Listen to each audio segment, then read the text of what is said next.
Bonsoir à tous et à toutes, et nous ouvrons donc le premier conseil municipal dédié au débat d'orientation budgétaire. Donc d'abord, on va commencer par la liste d'émargement. Je vous rappelle donc l'usage du micro quand vous parlez, d'appuyer dessus. Lorsqu'il est allumé, vous pouvez parler, c'est important pour l'enregistrement, puisque je rappelle que nous sommes enregistrés et ensuite la population peut regarder en ligne ce conseil municipal. Alors on y va. Jackie Dessert, je ne l'ai pas vu encore arriver, il ne va pas tarder. Laurent Sutereau. Présente. Jean-Claude Amy. Présente. Corinne Bourrel. Présente. Michel Champy. Présent. Ingrid Liénard. Présente. Philippe Delaunay. Présent. Céline Petit. Présente. Mamoun Benkachou. Françoise Chantoiseau. Présente. Alexandra Corbeau. Louis-Jean Nicolai est absent et m'a donné pouvoir. William Deroy est absent et a donné pouvoir à Madame Gann. Gradiela Gann. Présente. Morgane Garot. Je ne l'ai pas vu arriver. Anaïs Sérin. Présente. Jean Le Gallais est absent et nous pensons très très fort à lui. Et il a donné pouvoir à Monsieur Néron. Philippe Legrand. Gérard Lemoine, nous pensons fort à lui aussi, et donc a donné pouvoir à Monsieur Champy. Michel Néron. Pascal Renoux. Présent. Jean-Paul Tricot. Présent. Annie Bouteloup. Présente. Monica Breton. Présente. Claude Éveillot. Présent. Jean-Marc Forestier, donc absent et a donné pouvoir à Monsieur Frison. Roland Frison. Présent. Et Sonia Potier. Présente. Je vous passe la feuille d'émargement. J'aurais besoin, comme à tout conseil municipal, d'un ou d'une secrétaire. Qui était secrétaire la dernière fois? C'est moi. C'est Madame Petit. Le c'est moi, j'ai du mal à trouver. Donc, il nous faudrait un garçon, ce serait bien. Qui se porte volontaire, donc ne baissez pas tous les yeux quand je vous regarde, s'il vous plaît. Qui se porte volontaire pour être secrétaire? Bonsoir Morgane.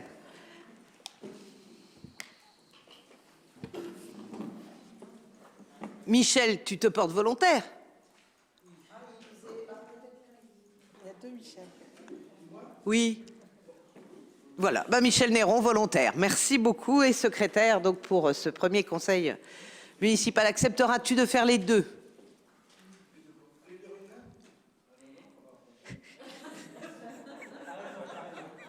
Faut mettre le micro parce que la population t'entend pas là. La première réunion, mais pas la seconde. Faut D'accord. pas exagérer non plus. Hein.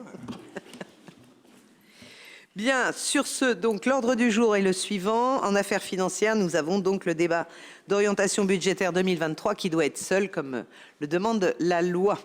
Vous n'avez rien contre cet ordre du jour, tout simple. Qui est contre, qui s'abstient, je vous remercie. Donc vous avez tous reçu le rapport d'orientation budgétaire. Vous l'avez tous lu attentivement sur la table de chevet. Voilà. Je vous propose qu'on le regarde ensemble sans en lire tous les détails, puisque sinon là ça durerait longtemps. Donc le débat d'orientation budgétaire et ce document de rapport d'orientation budgétaire 2023 est obligatoire. Il présente donc en préambule notre obligation et nos objectifs communaux, qui sont le maintien des prestations communales auprès des familles, la poursuite des investissements structurels pour renforcer l'attractivité de notre commune et la recherche constante d'économie et d'efficacité tout en développant les énergies renouvelables. Je pense que pour les années à venir, c'est nécessaire.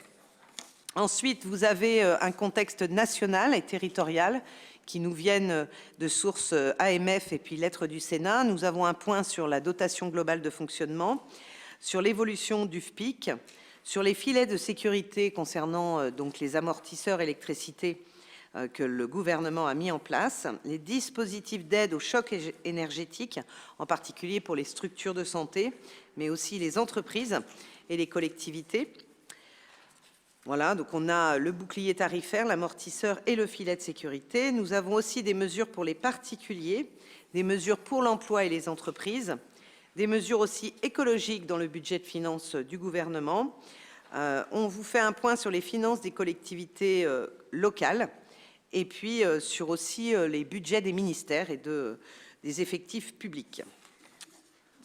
Est-ce que vous aviez des choses à redire sur cette partie-là ? Donc je rappelle que c'est un débat d'orientation budgétaire.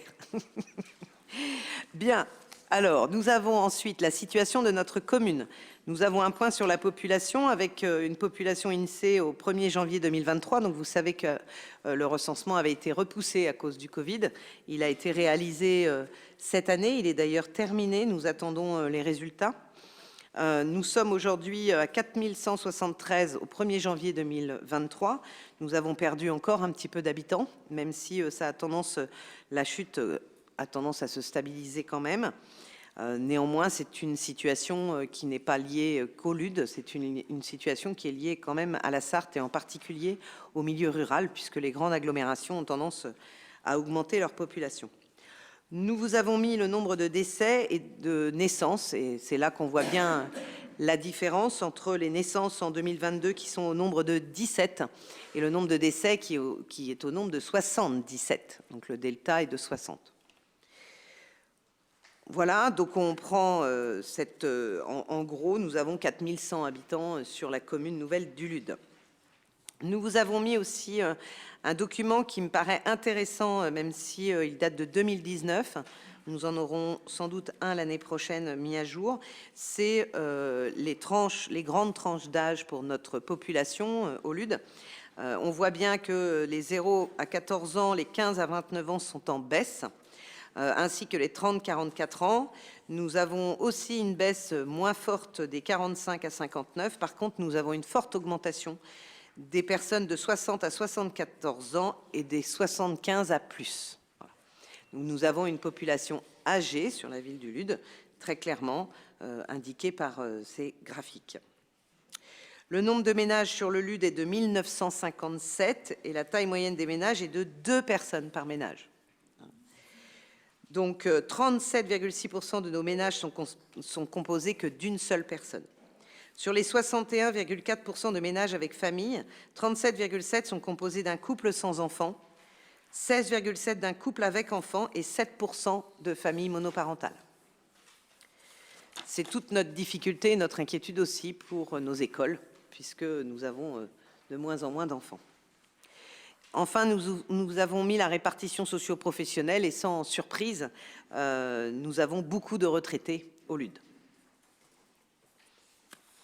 Ensuite, c'est des ouvriers, des employés et des professions intermédiaires. Nous vous avons fait un petit point sur la dotation globale de fonctionnement pour la commune du Lude, donc une dotation forfaitaire qui est calculée en fonction du nombre d'habitants, d'où l'importance de ce recensement pour notre dotation future. Une dotation de solidarité rurale, puisque nous sommes une petite commune de moins de 5000 habitants, et la dotation nationale de péréquation. Donc on a un total aujourd'hui de dotation globale de fonctionnement de 873 115 €. Donc on vous détaille un petit peu les dotations, simplement pour vous montrer qu'entre 2021 et 2022, nous avons une baisse de notre dotation forfaitaire, qui est en lien donc avec notre nombre d'habitants, ce qui est plutôt normal. Nous avons une augmentation de la dotation de solidarité rurale, ce qui est normal aussi puisque nous baissons en dotation forfaitaire. Et nous avons aussi une augmentation de la dotation nationale de péréquation. En termes de fiscalité, donc, il faut savoir qu'en 2022 et en 2023 aujourd'hui, nous n'avons pas bougé nos taux de taxes foncières bâties et non bâties, même si les habitants qui ont reçu leur taxe foncière ont eu l'impression d'une forte augmentation. Cette augmentation était liée à une revalorisation des bases de l'État et à un pourcentage augmenté de l'État, puisque la commune n'a absolument pas bougé sa taxe foncière bâtie ou non bâtie. On est toujours à 37,83 pour le bâti et 31,14 pour le non bâti sur l'ensemble de la commune nouvelle. Sur le potentiel financier, donc, on vous a mis un tableau qui est intéressant à regarder. Nous avons un potentiel financier qui a tendance à baisser, mais c'est en lien, encore une fois, avec notre baisse du nombre d'habitants. Et donc, nous avons un potentiel financier par habitant qui était en 2020 de 906,39, qui est à 920,37 aujourd'hui, parce qu'on a une augmentation aussi de notre dotation rurale. Et par rapport à la strate, normalement, sur notre commune, nous devrions être à 974,31.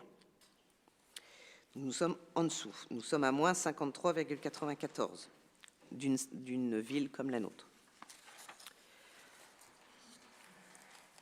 Pas de questions particulières? Donc on continue. Le personnel de la... Pardon. Oui, excuse-moi ce que je suis en train d'écrire, donc je te rattrape là.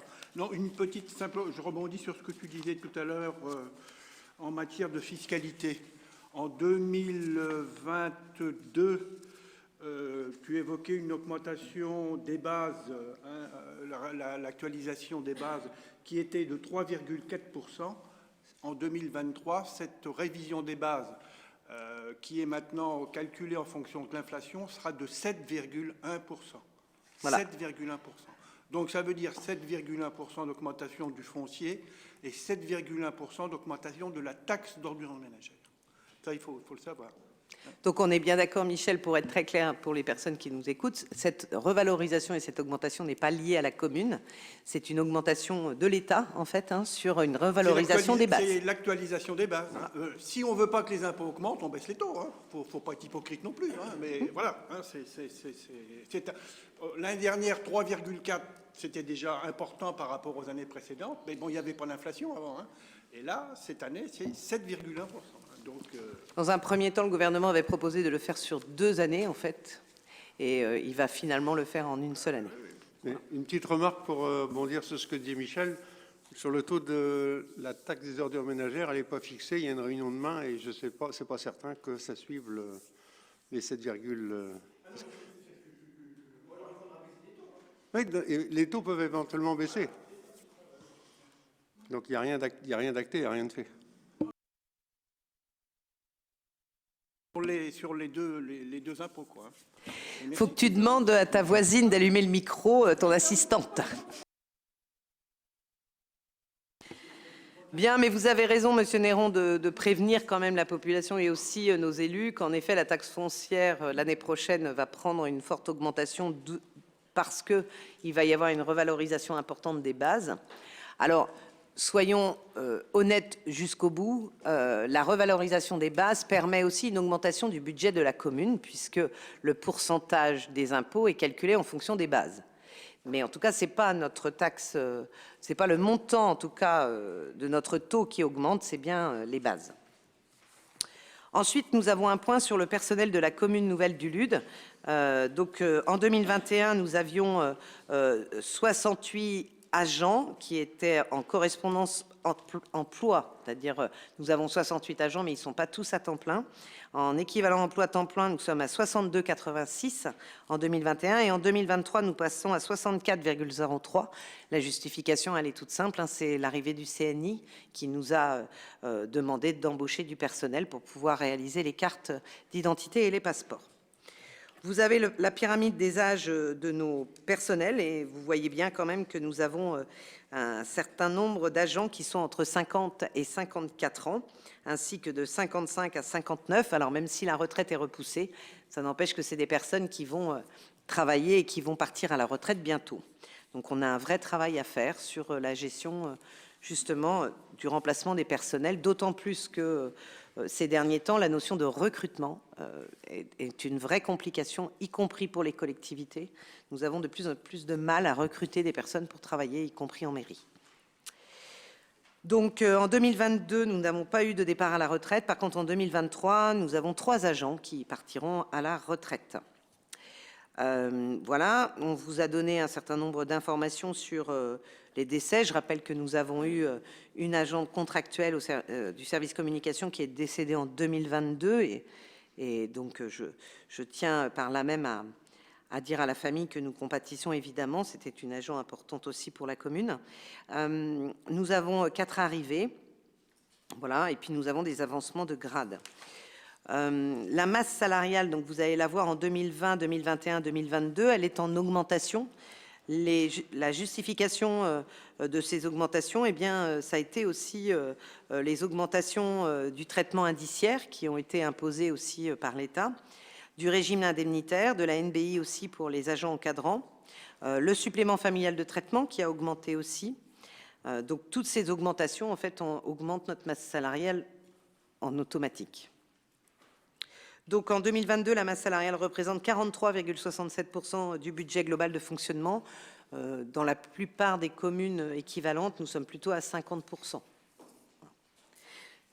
Donc, nous avons donc dans les perspectives, donc on travaille évidemment sur le remplacement de nos personnels qui partent à la retraite, et puis on essaye aussi d'équilibrer en fonction des nouvelles compétences ou en tout cas des nouveaux services. Nous avons aussi des mises à disposition du personnel. Certains personnels de la commune travaillent pour d'autres collectivités. C'est le cas par exemple pour la communauté de communes, donc dans le cadre du scolaire par exemple, du CCAS. Et puis nous avons aussi des agents qui viennent dans notre commune qui sont mis à disposition par d'autres collectivités.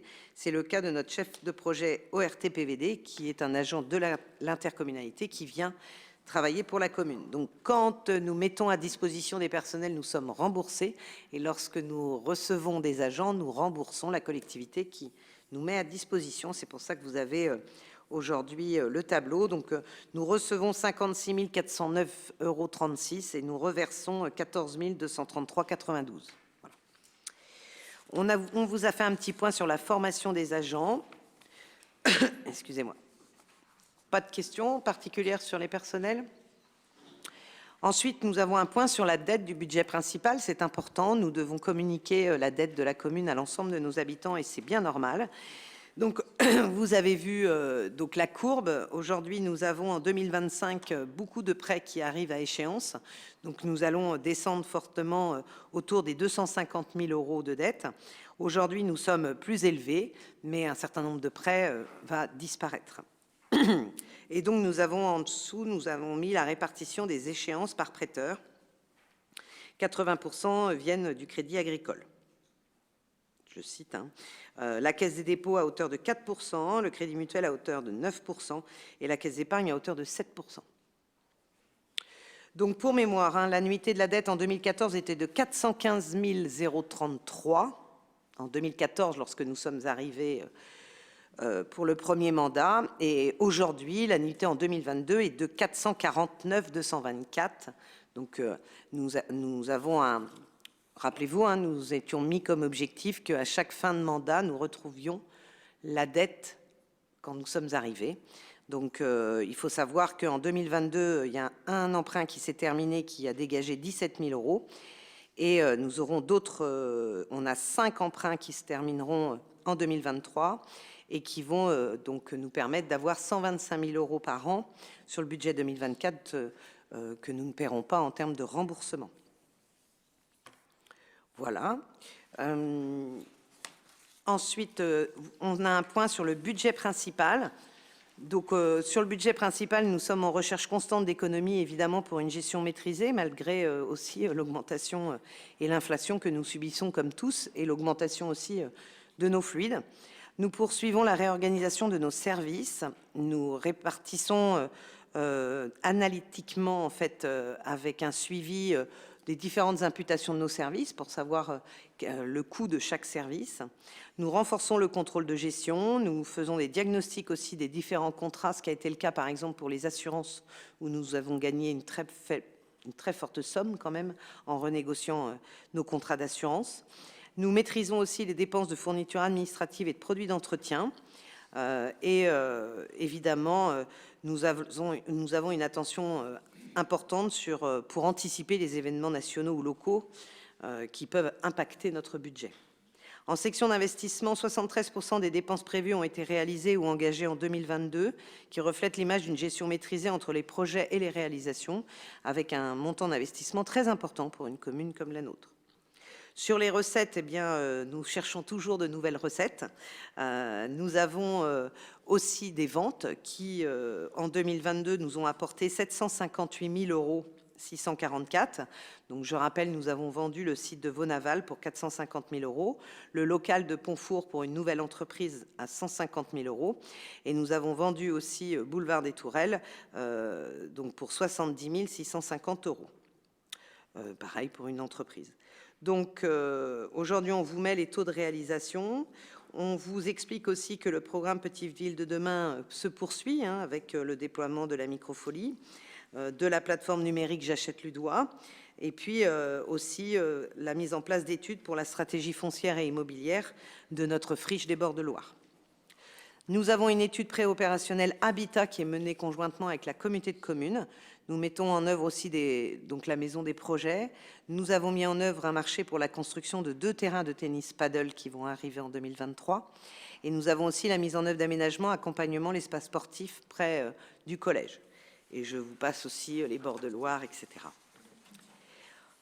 On vous a fait un petit point sur la communauté de communes, les impacts sur le budget général, puisqu'en effet, la communauté de communes prélève sur notre budget des sommes d'argent pour son fonctionnement et aussi pour les missions et les compétences qu'elle mène pour la commune, mais aussi pour l'ensemble du territoire. Donc, on vous a mis le tableau entre 2018 et 2022.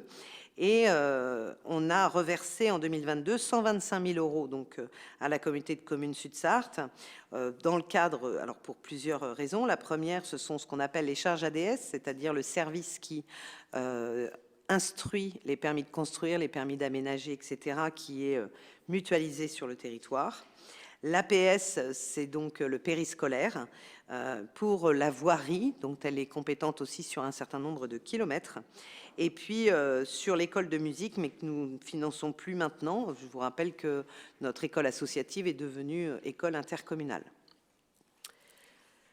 Et nous avions aidé, en fait, puisque l'augmentation des tarifs était forte entre l'association communale et l'association et l'école de musique intercommunale, nous avions aidé dans un premier temps les familles. Ensuite, on vous a mis un point sur les recettes de fonctionnement de la commune nouvelle. Donc, vous avez vu que le produit de fonctionnement est largement en augmentation en 2022, essentiellement lié à nos produits exceptionnels, c'est-à-dire la vente de nos bâtis. Nous avons en produits exceptionnels, c'est-à-dire vente de nos bâtis, mais aussi les entrées piscines, cinéma, spectacles, etc. Nous arrivons en 2022 à 949 000 euros. C'est quand même une somme importante.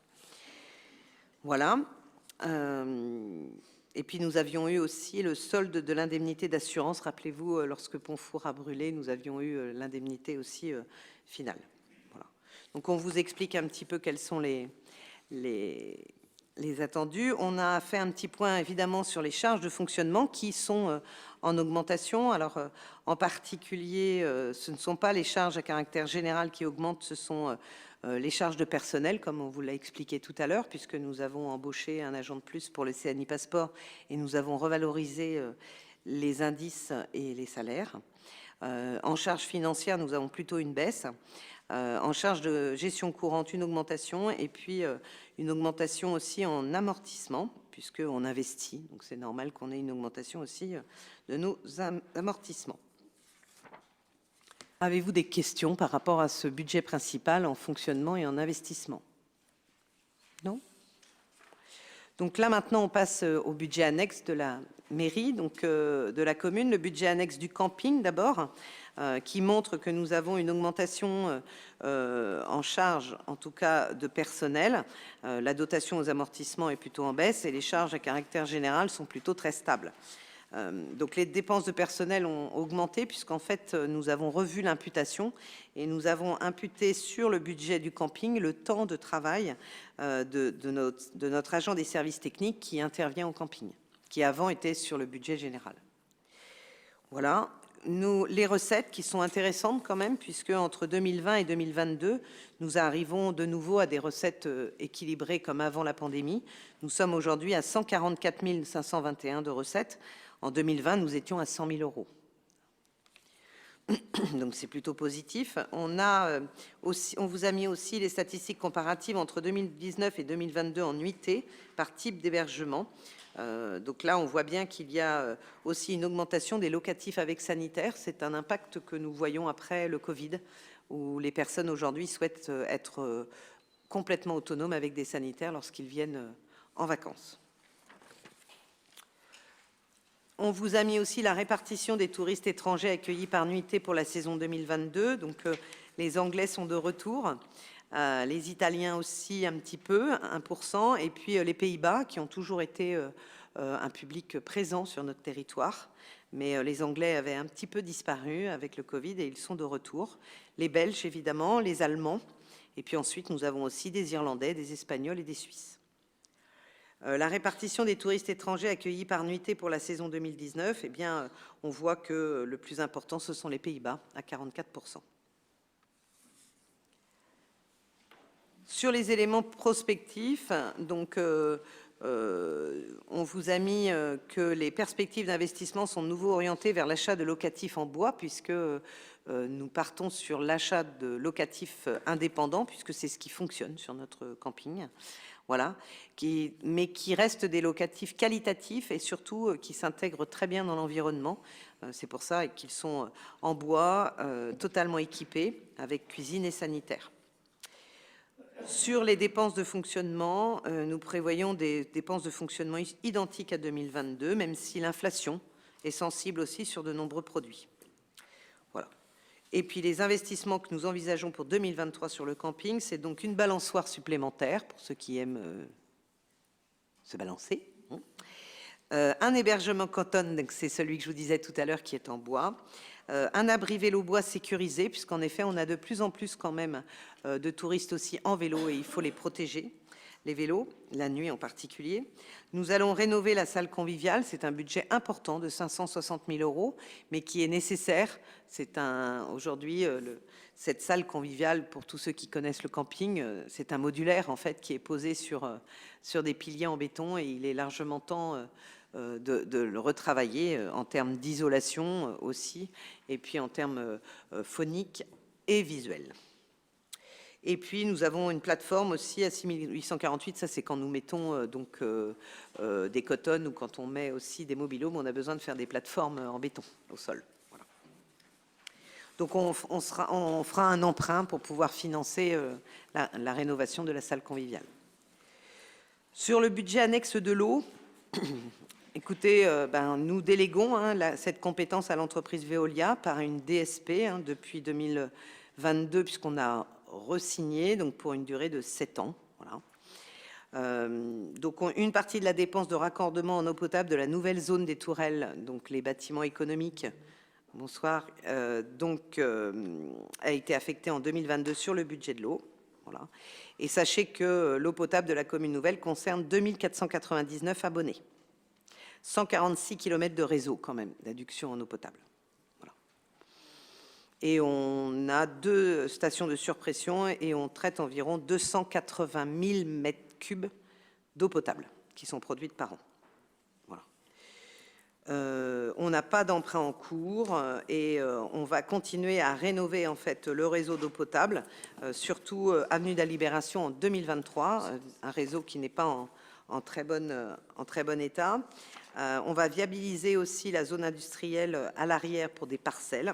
Voilà. Et puis on est en pleine étude aussi d'enfouissement des réseaux électriques, donc sur le secteur de la place du Champ de Foire qui se réalisera en 2024. Et donc vous voyez bien, quand on enfouit des réseaux électriques, on creuse la voirie, donc on en profite en même temps pour modifier les réseaux d'eau potable et d'assainissement. Voilà. Et puis on a 65 000 € à peu près de redevances d'eau potable attendues en 2023.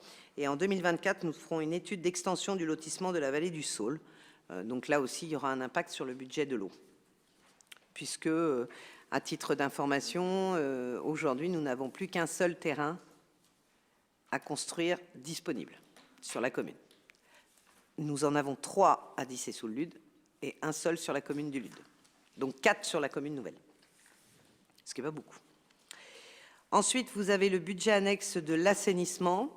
Donc, le schéma d'assainissement s'est terminé en décembre 2019 et donc ça nous a permis de fixer nos priorités avec une programmation pluriannuelle. Donc, on a en 2020 et 2021 fait des travaux de rénovation des lagunes de Dissay, voilà. Sauf que ça a été repoussé avec la crise sanitaire. Et puis, je rappelle quand même que nous avons aussi été bloqués sur les épandages d'éboues en lien avec le Covid. La compétence donc assainissement de la commune nouvelle concerne 1810 abonnés, voilà, et on a 65 km de réseau, voilà, dont unitaire, séparatif ou pluvial, puisque sur la commune du Lude, comme vous le savez, sur les nouveaux réseaux d'assainissement, nous sommes bien en séparatif, mais sur la partie plutôt centre-ville, avec les anciennes maisons, on a quand même encore pas mal d'unitaires. Ça va être un gros travail, même si je rassure les habitants, les anciennes maisons qui sont en unitaire chez eux, on ne pourra pas changer ça. La plupart des tuyaux sont sous les fondations des maisons. Mais par contre, en sortie, on peut travailler sur les gouttières extérieures qui donnent sur la voirie. Et puis, travailler quand même sur des séparatifs pour essayer de limiter l'eau pluviale dans l'eau usée. Voilà. Qui nous demande du coup beaucoup de travail en termes de stations, alors qu'on devrait avoir moins d'eau à traiter. Donc, on a une consultation à maîtrise d'œuvre qui a été lancée au deuxième semestre 2021 pour proposer et étudier des solutions techniques, puisqu'on a un certain nombre de reversements d'eau pluviale dans notre milieu naturel, et en particulier dans le Loir, et surtout lorsque nous avons des pluies importantes. Donc, on est en train de travailler sur ce sujet. C'est un sujet financièrement important. Hein. L'assainissement, ce sont des travaux très lourds. Et donc, ce sont des sommes importantes. Voilà. Nous avons donc un nouveau manuel d'autosurveillance sur la station d'épuration. Nous sommes en train de moderniser et de mise aux normes aussi de l'autosurveillance et des équipements. Nous avons travaillé aussi sur le réseau assainissement des bords de Loire, puisque nous avions un chantier en cours. Donc, on en profite toujours. La première tranche de la zone industrielle des Tourelles a été finalisée aussi en 2022. Avec aussi un travail sur l'assainissement. Nous avons en 2022 et 2023 les postes de relevage du secteur de Dissé qui ont été équipés pour une gestion à distance. En 2022, une étude a été réalisée sur la faisabilité de créer des bassins enterrés, justement pour supprimer les excédents qui sont basculés dans le Loir et en milieu naturel. Donc on est en train d'y travailler, c'est un budget important mais qui est nécessaire. Nous avons mis en place un local de stockage modulaire pour le site de la station d'épuration. L'annuité de la dette diminue depuis 2015. Donc les derniers emprunts ont été souscrits en 2008 pour une durée de 30 ans, jusque donc 2038. Voilà. Donc on a des travaux à faire et vous avez le tableau des annuités pour ce budget. Il est évident que à l'heure actuelle, nous sommes en train de faire des études de faisabilité et nous aurons sans doute des emprunts complémentaires à faire pour pouvoir financer tout le travail qu'on fait aujourd'hui de changement de nos tuyaux d'assainissement, mais aussi pour limiter le reversement dans le Loir. Oui, Monsieur Frison. Est-ce que vous pensez que ces travaux pourront être faits avant le passage de la Comcom ? Donc vous avez raison, Monsieur Frison. Légalement, en 2026, la compétence eau assainissement, alors en particulier assainissement, parce que eau, il se pose encore la question si elle va être obligatoire, mais en tout cas sur l'assainissement, c'est obligatoire, basculera à l'intercommunalité. Là, on vous a montré aujourd'hui la nuitée de près, mais nous avons aussi mis de l'argent de côté pour faire des travaux importants sur l'assainissement. L'objectif, c'est de lancer nos travaux avant 2026, en effet, pour les financer. Et ensuite, en 2026, ce sera l'intercommunalité qui sera en charge de l'assainissement et des travaux sur la commune.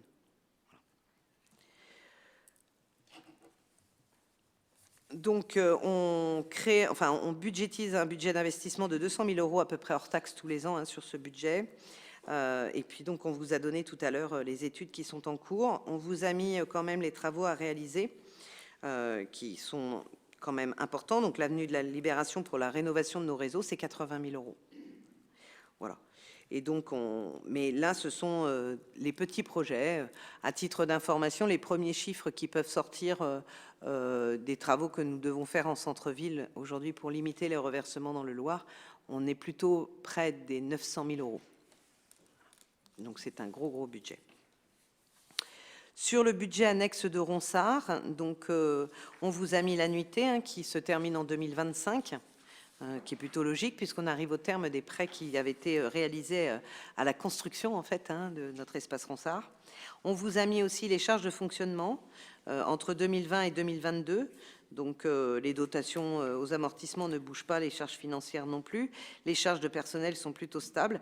C'est les charges à caractère général qui ont augmenté, en particulier parce que nous avons eu des soucis, pour ceux qui ont été au cinéma, ils le savent, des soucis de chauffage et de climatisation.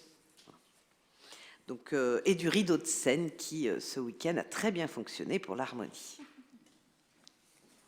En fait, c'était une pièce qui nous manquait, qu'on n'arrivait pas du tout à avoir. Et on a eu beaucoup de chance, elle est arrivée juste avant le spectacle. N'est-ce pas, Monsieur Renoux? Il fonctionnait bien, le rideau. Ah, la pièce a été changée, mais pour qu'on puisse le faire à la main, tout à fait.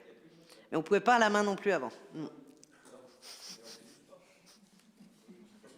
Le côté électrique va revenir aussi, il faut un petit peu plus de temps. Mais déjà, ce qui nous importait, c'est qu'on puisse fermer et ouvrir. Voilà. On vous a mis un petit tableau sur les recettes du cinéma et de location de l'espace Ronsard entre 2020, 2021 et 2022. Vous voyez que pour les recettes du cinéma, on est parti en 2020 à 8 000 € de recettes. On est aujourd'hui à 15 236. Donc les spectateurs sont revenus, pas complètement peut-être en comparé avec 19 ou 18, on était sans doute un petit peu plus haut. Mais voilà, ils reviennent au fur et à mesure et tant mieux. Sur le revenu des locations Ronsard, pareil, nous avons doublé les recettes. Pour les éléments prospectifs, écoutez, on a un gros souci avec notre chauffage, donc on est en train d'étudier. Et puis l'idée, c'est aussi de travailler sur les énergies renouvelables, puisque le chauffage et la climatisation de l'espace Ronsard, c'est un coût très important en termes de fluide et d'électricité. Nous avons des travaux d'étanchéité. C'est un bâtiment qui, comme je vous l'ai dit tout à l'heure, arrive au bout de l'emprunt. Ça veut dire que c'est un bâtiment qui arrive à plus de 25 ans. Donc évidemment, on a des travaux à faire. On a encore des menuiseries extérieures à changer. Et puis, on a aussi des grilles de rangement et de stockage à modifier. Voilà. Pas de questions particulières sur cette présentation. Rapidement, simplement vous donner quand même les orientations pour 2023. Nos orientations prioritaires budgétaires pour 2023 seront donc de contenir les augmentations liées à la crise. Alors quand je dis à la crise, ce n'est pas forcément la crise sanitaire, c'est aussi la crise en Ukraine aujourd'hui et aussi la crise énergétique. Donc contenir nos charges supplémentaires et maîtriser la baisse des recettes qui est afférent évidemment. Réaliser concrètement les projets différés par les crises successives. On a un certain nombre de projets qui ont été différés, comme par exemple les façades de la rue du Bœuf qui devaient être réalisées en 2021, qui ne le sont pas, mais qui le seront cette année. La poursuite de nos investissements pluriannuels. Gérer la rénovation de nos bâtiments et la vente de certains biens. Continuer à réaménager des espaces non utilisés dans nos bâtiments industriels ou artisanaux. Rénover et surtout isoler nos bâtis pour diminuer le coût de nos fluides. Continuer à consolider notre budget par la réalisation de travaux prévus dans le plan de revitalisation, rechercher des pistes pour augmenter nos recettes, maîtriser nos dépenses et rechercher des pistes d'économie, tout en développant donc l'investissement des énergies renouvelables et nouvelles pour nos bâtiments. Prendre en compte l'impact budgétaire du classement énergétique de nos bâtiments communaux en location à chaque changement de locataire. Je rappelle que c'est la loi qui nous dit aujourd'hui que chaque bâtiment doit avoir un diagnostic et qu'en fonction de ce diagnostic, des travaux sont obligatoires, sinon on ne pourra pas louer, ou en tout cas il y aura aussi un gel des loyers.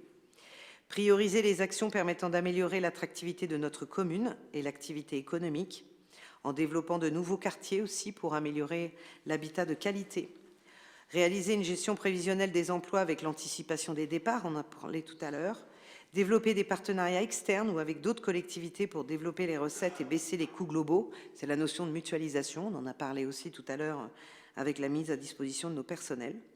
Développer les recettes d'impôts par l'installation de nouveaux habitants, et non pas par l'augmentation des taux, mais plutôt par l'installation des nouveaux habitants. Et l'augmentation du nombre d'habitants sur la commune nouvelle. Donc la réactualisation évidemment des informations foncières, mais aussi la création d'habitats si on souhaite accueillir de nouveaux habitants. Nous aurons quelques nouveaux habitants en tenue en début 2024. Consolider nos structures et en particulier les écoles afin de soutenir nos services publics en développant l'attractivité et l'arrivée de nouvelles familles. Nous nous battons au quotidien pour garder nos écoles, nos classes, mais à un moment donné, le couperet tombera si nous n'avons pas de nouveaux élèves et si nos effectifs ne sont pas en augmentation.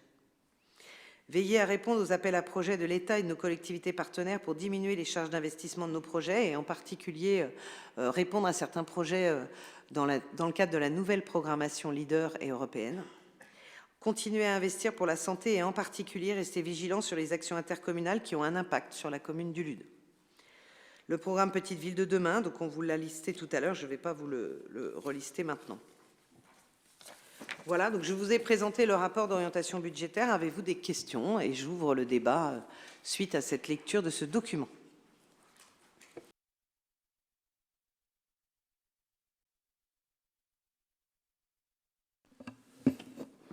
Moi, j'ai des remarques parce que les conclusions, elles sont globalement intéressantes, mais sans, comment dire, sans niveau financier, ça ne dit rien. Isoler nos bâtiments, oui, c'est une perspective intéressante, mais ça veut dire des dépenses énormes. Alors, dans quelle proportion? Investir sur les énergies nouvelles, pareil, c'est toujours la même chose. Les locataires d'habitats communaux, pareil, ça va entraîner à la fois les frais, ce qu'on avait discuté récemment en commission finances, des frais de diagnostic, mais surtout les frais de remise en état pour pouvoir être loués. Sinon, ces logements ne pourront pas être loués, donc on va perdre du locatif. La santé, évidemment, c'est une priorité importante pour les Lillois, notamment par rapport aux médecins et l'arrivée de médecins, ce qui est un enjeu fondamental pour que la commune puisse continuer à accueillir de nouveaux habitants.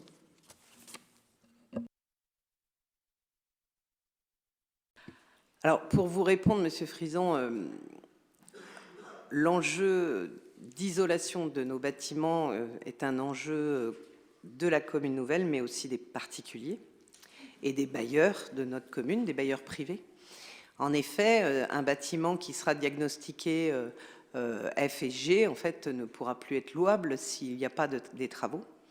Alors, il y a plusieurs impacts positifs et négatifs. Le positif, c'est que nous avons quand même quelques marchands de sommeil aujourd'hui qui ne seront plus en capacité de louer. Donc ça, c'est plutôt positif pour nous, c'est-à-dire que nous avons quand même des locataires qui vivent dans des maisons insalubres, et donc ce sera positif en tout cas pour ces habitants-là, mais il faudra les reloger et trouver des solutions. Ça, ce sera un vrai enjeu pour le CCAS en particulier. Pour nos bâtiments communaux, il faut savoir que régulièrement, en fait, nous faisons des travaux d'isolation, de rénovation de nos bâtis, pas de tous nos bâtis évidemment, puisque nous en avons beaucoup, mais qu'aujourd'hui, on a par exemple le dernier logement d'urgence, il a été complètement refait aux normes et il est isolé parfaitement, donc nous n'aurons aucun souci. Mais en effet, nous avons un certain nombre de logements. Alors, la question se posera, et là, ce sera une situation que nous déciderons tous ensemble. Certains logements, est-ce que nous aurons l'intérêt de les garder ou de les vendre? Est-ce que nous aurons l'intérêt de les financer en termes de travaux si c'est trop important, ou est-ce que c'est pas plus important de trouver d'autres lieux mieux isolés pour nos locataires? Ce sera vraiment des choses qu'il faudra trancher en fonction des diagnostics que nous aurons. Alors, la loi indique quand même une progression. On a les premiers CF et G, puis ensuite ça monte. Mais potentiellement, l'objectif quand même de cette loi, c'est d'arriver à une situation où l'ensemble des logements locatifs soient bien isolés. Alors c'est positif. J'ai juste envie de dire qu'il faut qu'en parallèle, et c'est toute l'action que nous menons aussi à la commune, ainsi qu'avec l'intercommunalité, nous menons une opération d'amélioration de l'habitat, parce que en parallèle, il n'y a pas que des locataires qui habitent dans des maisons, il y a aussi beaucoup de propriétaires. Et aujourd'hui, il y a aussi beaucoup de propriétaires qui n'ont pas les capacités financières de pouvoir faire des travaux et qui vivent eux aussi dans des logements mal isolés avec des coûts très importants de fluide. Donc je pense qu'il faut travailler sur les deux côtés. Il faut travailler auprès des locataires, des bailleurs et des propriétaires aussi en les aidant. Nous allons d'ailleurs, et on en parlera au prochain conseil municipal, nous allons d'ailleurs dans le cadre de l'OPAH, donc de l'opération programmée de l'habitat, de l'amélioration de l'habitat, pardon, nous allons essayer d'aider aussi les propriétaires à faire leurs travaux d'isolation. Donc on va essayer de mettre un budget aussi pour essayer d'aider les propriétaires, parce qu'il n'y a pas que des locataires aussi au LUD. Et globalement, nous avons beaucoup plus de propriétaires que de locataires d'ailleurs sur notre commune. Pour l'impact budgétaire, eh bien, c'est ce qu'on appelle les investissements pluriannuels. Donc à un moment donné, en fonction de nos diagnostics, eh bien, nous déciderons tous ensemble si nous rénovons une maison, 2 maisons, 3 maisons, en combien d'années. Je rappelle simplement qu'aujourd'hui, cette loi est existante lorsqu'il y a un changement de locataire. Donc, il faut aussi, ça nous permettra justement de faire ça dans la progression, puisque tous nos locataires ne vont pas partir demain. Donc, ils ont des baux. Donc, il faudra anticiper en fonction de la date de fin de bail et de départ du locataire ces diagnostics et ce travail. Mais on a ce travail d'isolation, mais je pense qu'il y a aussi un gros travail que nous devons faire sur les nouvelles énergies renouvelables pour l'ensemble de notre commune. Et je ne parle pas forcément de l'éolien, je parle aussi du réseau de chaleur, par exemple, sur lequel nous réfléchissons aujourd'hui, qui pourrait peut-être être intéressant pour nos gros bâtiments publics et aussi pour le privé et les maisons qui les entourent. Ça peut être aussi des fermes photovoltaïques qui fournissent de l'électricité, les panneaux solaires aussi aujourd'hui sur les maisons qui sont possibles. Et ça a bien évolué quand même, parce qu'à une époque, les panneaux solaires coûtaient très cher et fonctionnaient pas bien, mais maintenant, ça fonctionne plutôt bien. Donc, il faut aussi qu'on puisse motiver les gens, tout en respectant le patrimoine du lutte, ce qui est aussi une difficulté dans la rénovation. On a certaines rénovations énergétiques par de l'isolation extérieure qui est très positive pour les maisons, mais qui n'est pas validée dans le centre-ville du Lude, parce que nous sommes en situation patrimoniale, et donc on ne peut pas faire d'isolation par l'extérieur. Et comme ce sont des vieilles maisons, l'isolation par l'intérieur diminue les pièces à vivre.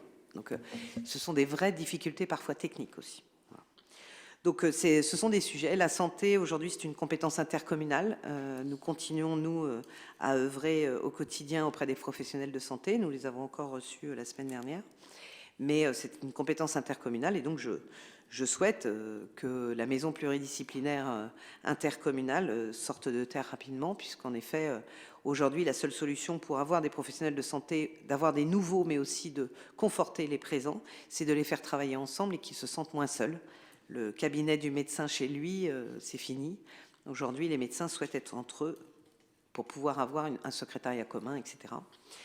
Et puis, on voit bien que la désertification médicale, aujourd'hui, va aussi faire monter en compétence un certain nombre de professions médicales qui ne sont pas forcément des médecins, mais aussi les infirmières, les sages-femmes, etc., qui vont devoir faire des actes supplémentaires pour pouvoir pallier au manque de médecins.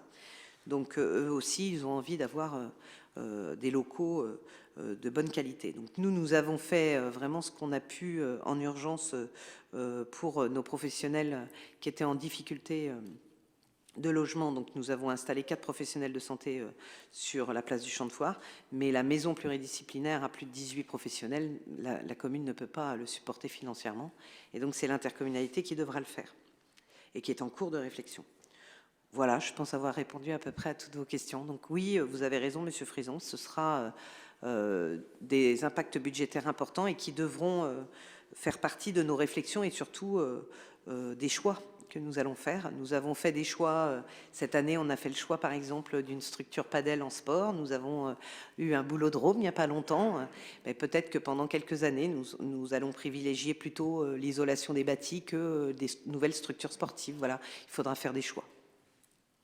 Petite remarque complémentaire. Quand j'ai été élu à ma première mandature, j'ai été extrêmement surpris du nombre de bâtiments de compétences communales. Je pense que l'habitant moyen, il ne sait pas ça. Le nombre de bâtiments gérés et de compétences communales est extrêmement important et ça représente donc un coût derrière. Par rapport aux bâtis des privés, on a quand même un centre-ville avec des maisons très anciennes, autour d'une zone pavillonnaire des années 60, des gouffres d'énergie aussi, quand même, globalement sur la commune, c'est un gros problème. Pour ce qui est des mesures possibles, je vous ferai remarquer quand même que la gendarmerie, qui est juste à côté du château, il y a des panneaux solaires. Oui, mais les panneaux solaires n'ont jamais été interdits, hein, même dans le périmètre MH. Simplement, ce qu'ils demandent, c'est que quand les panneaux solaires sont en co-visibilité, ils demandent qu'ils soient intégrés à la toiture, etc. Mais je note, et vous avez raison, qu'aujourd'hui, la nouvelle gendarmerie, il y a des panneaux solaires sur toutes les toitures.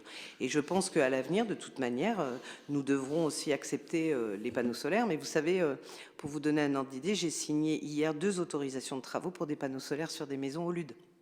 Donc je crois que ça se démocratise et à un moment donné, les architectes aussi vont suivre. On n'aura pas le choix aujourd'hui. Donc, voilà. Sur la question que vous posiez sur le nombre de bâtis, à titre d'information, alors il faudrait que je refasse un point clairement là, parce que nous avons vendu et racheté, etc. Mais on est autour des 80 bâtiments communaux sur la ville du Lude. Mais il faut aussi relativiser. Quand je dis 80 bâtiments, ce n'est pas 80 maisons. Nous avons la mairie, où nous sommes aujourd'hui, mais nous avons aussi, par exemple, récupéré beaucoup de bâtiments pelletais. à l'époque où ça a fermé. Nous les avons récupérés. Aujourd'hui, nous avons des entreprises à l'intérieur qui sont locataires. Certaines achètent, et tant mieux. L'objectif, c'est de vendre nos bâtis. Mais tant qu'on ne les vend pas, en effet, on est responsable, on est propriétaire, donc on doit faire les travaux. Donc en effet, c'est un coût très important, en tout cas de maintenance et de travaux sur nos bâtiments. C'est clair. Je voudrais faire une dernière remarque, c'est l'inégalité sur le territoire par rapport à la Comcom. Aujourd'hui, pour la santé, les frais de recherche de médecins, les médecins sont dirigés vers Maillet uniquement, jamais vers le reste de la Comcom. Et la Comcom, notre Comcom, elle est très inégalitaire dans ses compétences. Il y a un camping qui est de compétences communautaires.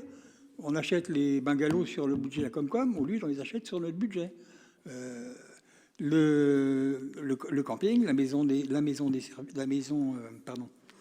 médicale, ce sont des choses quand même qui posent problème. Alors qu'à Luché, il y a une maison médicale. Alors je ne sais pas ce qui va se passer pour Luché, mais voilà, il y a quand même des inégalités de compétences qui sont quand même problématiques.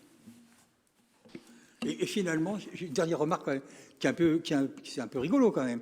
Si ici je suis dans l'opposition, finalement quand on se retrouve ensemble à la Comcom, on est plutôt ensemble du coup, parce que de fait, la situation est complètement paradoxale et complètement confuse. Alors vous avez raison, Monsieur Frison, le combat en Comcom, c'est un combat pour la défense de la commune du Lude. Certains, on va dire journalistes, mais aussi d'autres élus ont souvent confondu le combat de Béatrice Latouche contre François Boussard au combat de la commune nouvelle du Lude et l'intercommunalité. Et c'est vraiment une difficulté. D'ailleurs, à un moment donné, on s'est reculé, nous les élus, globalement, puisque de toute manière, c'était mal compris. Aujourd'hui, nous, en intercommunalité, on défend quoi? On défend l'habitant. Sur l'intercommunalité, la plus grosse commune, c'est la commune du Lude. C'est celle qui aujourd'hui attire les habitants, c'est celle qui attire les entreprises, les commerces, c'est celle qui attire aussi du coup les professionnels de santé. On a plus de 18 professionnels de santé au Lude. À Maillet, aujourd'hui, ils sont à peine, même pas une dizaine. Donc on voit bien quand même la différence. Et aujourd'hui, on se bat pour que l'intercommunalité investisse au Lude.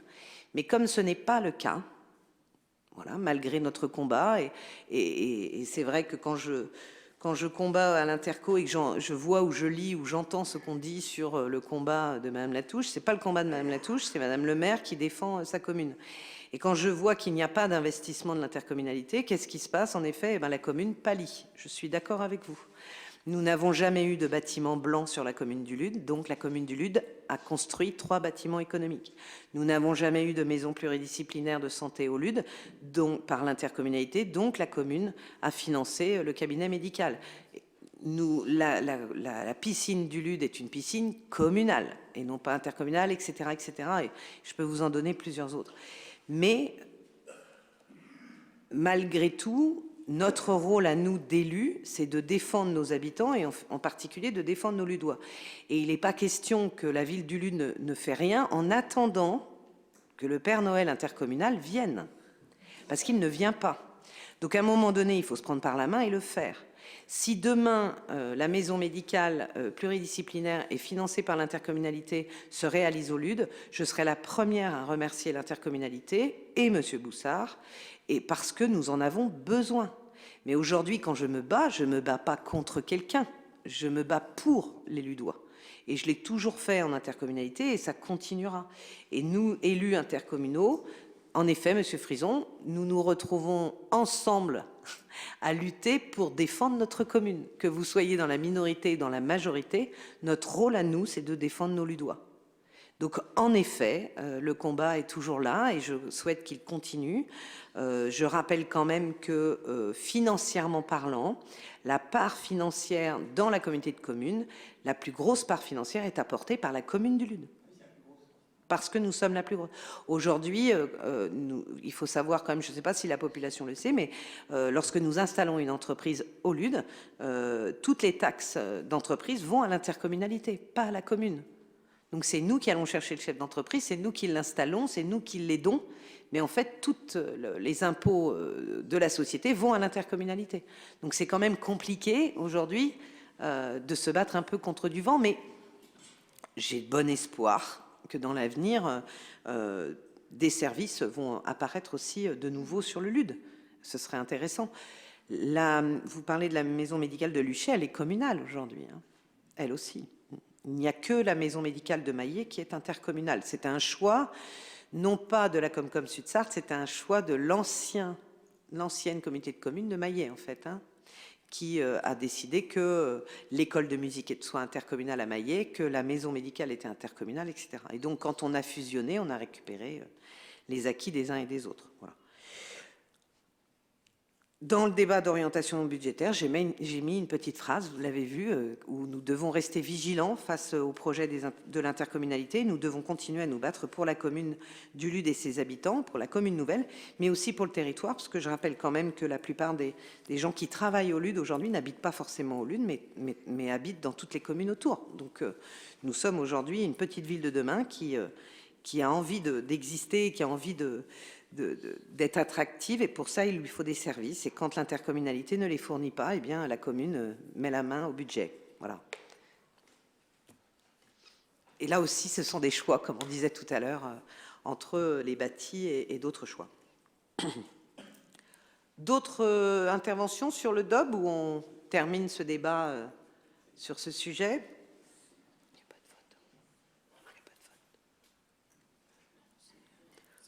Bon, bah écoutez, je vous propose de clore ce débat d'orientation budgétaire et de clore aussi ce premier conseil municipal. Je vous remercie.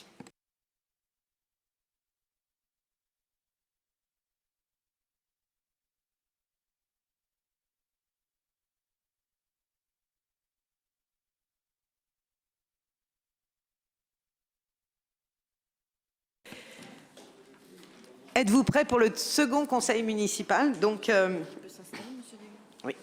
Je propose à Monsieur de Gunten de s'installer. Et on va lui mettre son chevalet.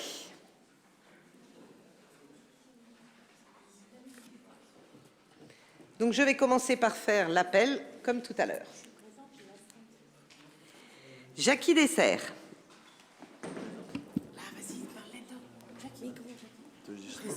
Présent. Alors, Laurence Sutereau est présente, mais elle est sortie avec un appel d'astreinte, donc on l'excuse. Jean-Claude Ami. Présent. Corinne Borel. Présente. Michel Champi. Présent. Ingrid Liénard. Présente. Philippe Delaunay. Présent. Céline Petit. Présente. Mahmoud Benkachou. Présent. Françoise Chantoiseau. Présente. Alexandra Corbeau. Présente. Louis-Jean Nicolaï est absent et m'a donné pouvoir. William Deroy est absent et a donné pouvoir à Madame Gann. Graziella Gann. Présente. Morgane Garot. Anaïs Serrin. Présente. Jean Le Gallet a donné pouvoir à Monsieur Néron. Philippe Legrand. Présent. Gérard Lemoine est absent, a donné pouvoir à Monsieur Champi.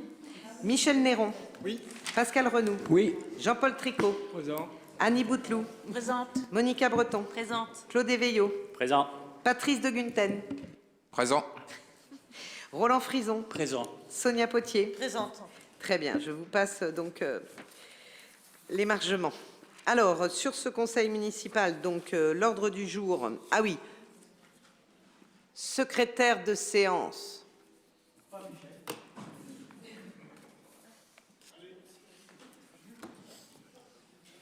Anaïs Serrin, merci beaucoup Anaïs. Je vois que Michel a aussi trouvé une volontaire. Il avait commencé, il voulait pas finir. D'accord. Alors, je vous propose maintenant que la secrétaire est là, donc de voir l'ordre du jour. Donc, l'ordre du jour est le suivant. En affaires générales, nous avons l'installation d'un conseiller municipal suite à la démission d'un conseiller municipal, la désignation des membres de la commission d'appel d'offres y afférent, des représentants de l'association Petite Cité de Caractère, des conventions dans le cadre d'une résidence culturelle de paysage au LUD, le transfert d'une partie de la compétence communale logement et cadre de vie à la communauté de communes. En affaires financières, l'approbation du règlement budgétaire et financier, des tarifs à Ronsard et l'assujettissement à la TVA pour les locaux professionnels. En ressources humaines, nous avons création d'emplois non permanents pour faire face à des besoins liés à un accroissement saisonnier d'activité, création d'un emploi non permanent pour faire face à un accroissement temporaire d'activité, suppression d'un poste permanent, vous me perturbez madame la journaliste, et création d'un emploi permanent pour l'espace Ronsard. Ensuite, nous avons des acquisitions en urbanisme 3 biens que je vous détaillerai tout à l'heure, et puis des informations diverses. Personne n'est contre, personne ne s'abstient sur cet ordre du jour. Je vous remercie. Nous avons le PV du dernier conseil municipal, ne pas l'oublier, de la séance du 30 janvier. Est-ce que vous aviez des corrections ou des choses à compléter sur ce procès-verbal? Non? Je vous propose de le passer aux voix. Qui vote contre? Qui s'abstient? Je vous remercie. Je ne vous ai pas précisé tout à l'heure, mais vous allez avoir un certain nombre de signatures à avoir, puisque nous sommes sur des budgets et le débat d'orientation budgétaire. Il y a des signatures, Madame Levert? Oui. Bien, on va vous les passer. On va commencer donc par l'installation de Monsieur De Gunthen. Donc, je ne vous donne pas lecture, mais en tout cas, Monsieur Jean-Marc Forestier a décidé donc de démissionner suite à un déménagement, puisqu'il a quitté notre commune pour vivre maintenant à Maillet, Monsieur Frison, si je ne me trompe pas. Voilà. Et donc, il démissionne du conseil municipal. Le suivant sur votre liste était Monsieur Patrick Corvézier, qui a renoncé à être conseiller municipal. Ensuite, nous avions Madame Amanda Duchesne, qui a refusé elle aussi, donc qui a décliné pour raisons personnelles. Et donc, nous procédons à l'installation ce soir de Monsieur Patrice De Gunthen, qui sera inscrit sur le tableau du conseil municipal et nommé dans les commissions municipales. Vous avez un exemplaire des tableaux mis à jour de ces commissions. Bienvenue, Monsieur De Gunthen. Je ne vous vois pas du tout puisque Philippe Legrand est très grand, mais voilà. Merci bien. Merci à vous. Voilà. Donc, nous avons, suite à votre nomination, nous avons donc la désignation des membres de la commission d'appel d'offres, puisqu'en effet, Monsieur Forestier était titulaire. Et donc, nous avons la candidature de Monsieur Claude Éveillot pour remplacer Monsieur Forestier à la commission d'appel d'offres. C'est bien ça?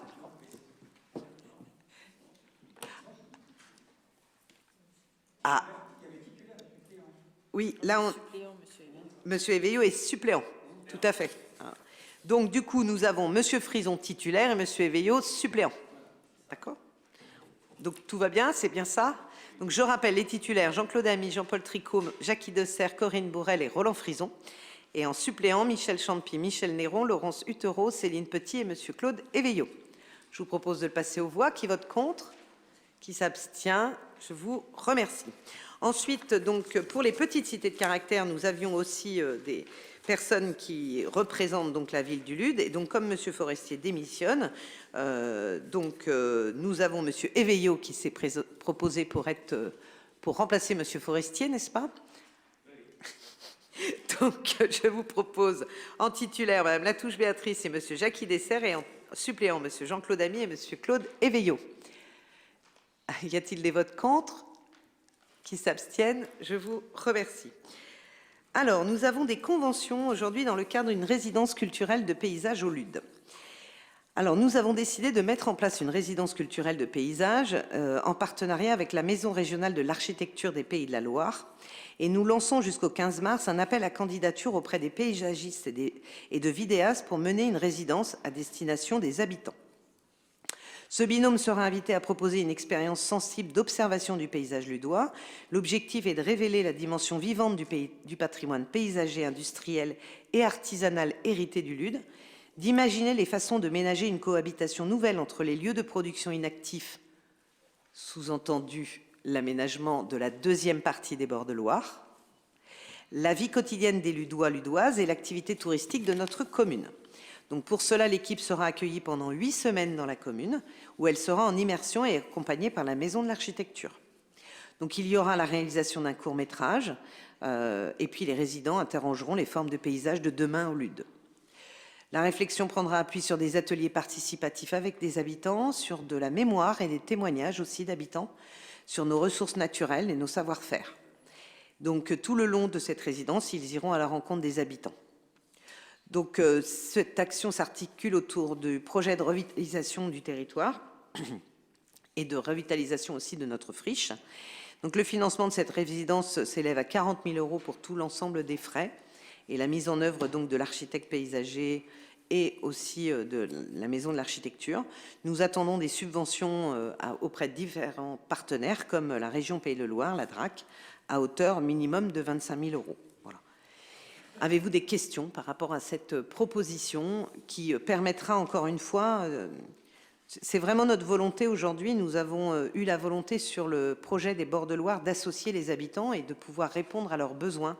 Nous souhaitons aujourd'hui, sur la deuxième partie, anciennement Candia, en fait, pour être clair pour tout le monde, que les habitants participent aussi à la réflexion de cet aménagement. Nous avons fait des ateliers participatifs ensemble, en commune, mais là, aujourd'hui, ce sera cette résidence d'architectes qui auront la mission d'aller vers les habitants et de mener des actions ciblées pour pouvoir comprendre les attentes des habitants et de pouvoir aménager en fonction des habitants. Je pense que la meilleure façon d'avoir un nouveau quartier qui s'inscrit complètement dans la ville, c'est d'associer les habitants à la vie future de notre commune.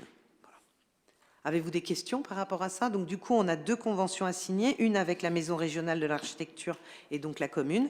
Et puis nous devons aussi signer une convention entre la Maison de l'architecture, la commune nouvelle et les résidents. Et puis nous devons aussi participer au jury de sélection des candidats, puisqu'on va recevoir un certain nombre de candidats.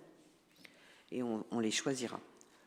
Pas de questions particulières, je vous propose de le passer aux voix. Qui vote contre? Qui s'abstient? Je vous remercie. Nous avons donc le transfert d'une partie de la compétence communale logement et cadre de vie à la communauté de communes. Je vous en ai parlé tout à l'heure, c'est dans le cadre des opérations d'amélioration de l'habitat. Donc nous avons une opération programmée pour l'amélioration de l'habitat à l'échelle du territoire. Et donc dans ce cadre-là, la ville du Lude, évidemment, délègue une partie de sa compétence pour que l'intercommunalité puisse mettre en œuvre sa politique donc d'amélioration de l'habitat. Donc c'est sur une période de 5 ans, de 2023 à 2028. Ça nous permettra de décerner les aides aux travaux pour les propriétaires occupants et les bailleurs, d'animer ce dispositif, de répondre aux questions des habitants, de solliciter aussi des subventions par l'ANA, par le département de la Sarthe pour pouvoir faire des travaux et de traiter aussi avec un prestataire externe le suivi de l'ensemble de nos actions. Voilà. Avez-vous des questions par rapport à ça? Donc c'est nos PAH globalement sur le territoire et nous aurons, comme nous sommes petite ville de demain, donc Maillet et le Lude avaient la possibilité de faire une OPH RU, donc rénovation urbaine, puisque nous sommes plutôt, même si on est une petite ville, on est quand même considéré comme rénovation urbaine. Maillet a décliné, mais le Lude, et on vous présentera ça au prochain conseil municipal, a souhaité être acteur dans l'amélioration de son habitat. Donc on vous présentera au prochain conseil municipal l'OPAH RU spécifique sur le Lude. Là, on est bien sur l'OPAH global sur l'ensemble du territoire. Moi, j'ai une question bête. Qui sera porteur de ça et cette personne, la personne compétente, sera située où? Donc, la compétence, comme nous transférons la compétence à l'intercommunalité, ce sera donc l'intercommunalité qui sera compétente sur l'OPAH global du territoire. Sur l'OPAH RU, qu'on vous présentera au prochain conseil municipal, c'est la ville du Lude qui sera acteur, puisque c'est dans sa commune et son centre-ville. Par contre, c'est un cabinet extérieur qui s'occupe de ça, puisque les compétences, on ne les a pas ni en commune, ni en intercommunalité. Donc, mais il sera sans doute situé dans les bureaux intercommunaux. Normal, puisque c'est de leur compétence. Voilà. Je vous propose de le passer aux voix. Qui vote contre? Qui s'abstient? Une abstention ou 2? Ah ben non, vous n'avez plus de pouvoir, Monsieur Frison, Monsieur de Guinten est là. Donc, une abstention, Monsieur Frison. Ensuite, en affaires financières, du coup, tu interviens, Corinne? Allez.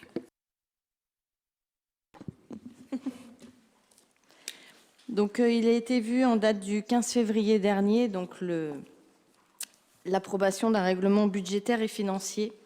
Donc, en fait, la collectivité elle a adopté une nouvelle nomenclature comptable depuis le 1er janvier 2023. C'est la M57 qui remplace la M14. Donc, ce règlement, il doit être adopté avant toute délibération budgétaire relevant de l'instruction budgétaire et comptable M57 dans les communes de plus de 3 500 habitants, soit au plus tard la séance précédant le vote du budget primitif. Donc ce règlement, il n'a pas de forme réglementaire, mais doit contenir certaines dispositions. Entre autres, il doit prévoir les modalités de gestion des engagements pluriannuels lorsque la collectivité utilise cette possibilité. Ce qui est pratiqué d'ailleurs dans de grandes collectivités, mais pas au Lude. Donc le RBF, ça fixe les modalités de gestion du budget de la collectivité. Donc vous avez tout un détail, comment se procède le conseil, comment on vote. Je pense que tout le monde l'a bien lu aussi, comme le ROB. Et est-ce qu'éventuellement vous aviez des questions, en plus de ce que vous avez pu lire dans le compte-rendu de la Commission Finances? Parce que je vais peut-être pas vous le relire ce soir. Non, pas de questions. Donc je vais passer aux voix. Qui est contre? Qui s'abstient? Je vous remercie.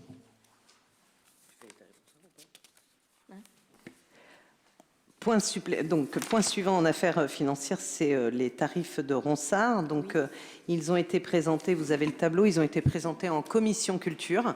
Donc, nous avons revu les prix à la location du site, particulièrement de Ronsard, en remettant aussi la notion de vaisselle, etc. Donc, voilà. Et puis, avec la présence du régisseur, puisque nous avons aussi eu un changement de régisseur. Voilà. Est-ce que vous avez des questions sur ces modifications de tarifs? Non? Je vous propose de les passer aux voix. Qui vote contre? Qui s'abstient? Je vous remercie. L'assujettissement de la TVA du budget principal sur les opérations liées aux locaux professionnels situés 1 rue du Croissant. En fait, l'explication, elle est toute simple, c'est que la mairie du Lude, sur tous ces bâtiments économiques, nous avons un assujettissement de la TVA sur tous nos loyers, en fait. C'est-à-dire que les professionnels louent un bâtiment et peuvent récupérer la TVA. D'accord ? Et donc, les locaux professionnels que nous venons de créer, donc il fallait qu'on les intègre, même si ce ne sont pas des locaux économiques, mais bien des locaux professionnels, dans le même cadre que nos locaux économiques. Ce qui permet aux locataires, qu'ils soient profession libérale ou pas, de récupérer la TVA. Voilà. Avez-vous des questions par rapport à ce sujet ? Je vous propose de le passer aux voix. Qui vote contre? Qui s'abstient? Je vous remercie. Alors, en ressources humaines, on arrive à une phase, comme tous les ans, où nous avons du recrutement nécessaire pour faire fonctionner notre commune sur la saison estivale. Donc, nous allons commencer par les emplois non permanents, donc pour la partie plutôt camping et services techniques. Je tourne là. Donc, nous proposons 2 postes d'adjoints techniques à temps complet du 1er avril au 30 juin 2023 pour le renforcement des espaces verts, 2 postes d'adjoints techniques en temps complet du 1er juillet au 31 août pour la période estivale, festivités et espaces verts, 2 postes d'adjoints techniques à temps complet du 1er avril au 30 septembre, c'est le saisonnier au camping qui s'occupe de tout ce qui est technique et ménage, 2 postes d'éducateurs des APS à temps complet, donc là c'est la piscine, et un poste d'adjoint administratif à temps complet du 1er avril au 30 septembre, c'est l'accueil et la réception du camping municipal, puisque rappelez-vous, notre agent est devenu notre agent comptable. Donc il faut qu'on recrute quelqu'un pour remplacer notre agent qui est arrivé à la comptabilité. Et les 2 postes, comme d'habitude, nous allons les modifier pour qu'on puisse avoir recruté 2 jeunes en juillet, 2 jeunes en août, pour le renfort sur les services techniques, pour permettre à des jeunes ludois de 18 ans de pouvoir travailler pour la commune. Voilà. Avez-vous des questions par rapport à ça? C'est exactement le même nombre de postes de l'année dernière, pour être clair. On ne bouge pas. On a des besoins équivalents. On n'a pas plus de besoins. Voilà.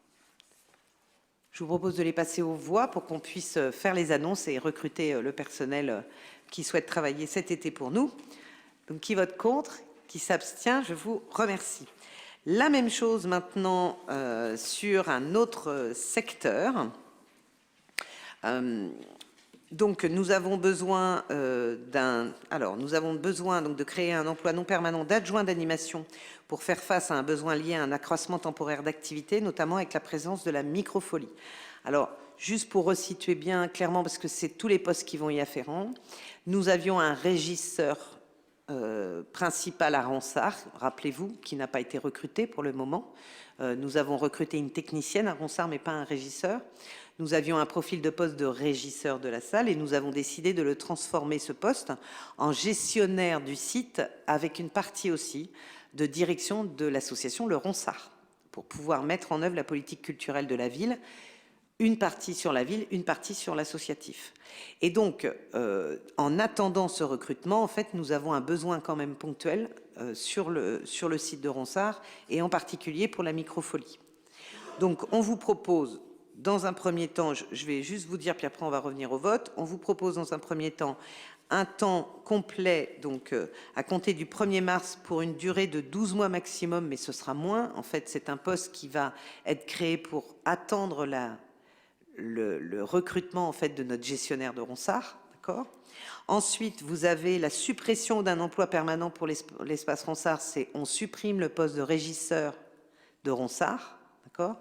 Et ensuite, vous avez la création du poste que je vous disais tout à l'heure, qui va gérer Ronsard et l'association Le Ronsard, qui est créée. Donc, on supprime un poste, on recrée un poste, donc on ne change rien au nombre d'effectifs dans la commune, d'accord ? C'est juste que, vous savez bien comment c'est dans la fonction publique, nous ne pouvons pas recruter la même personne sur un même emploi en modifiant sa fiche de poste. Hein.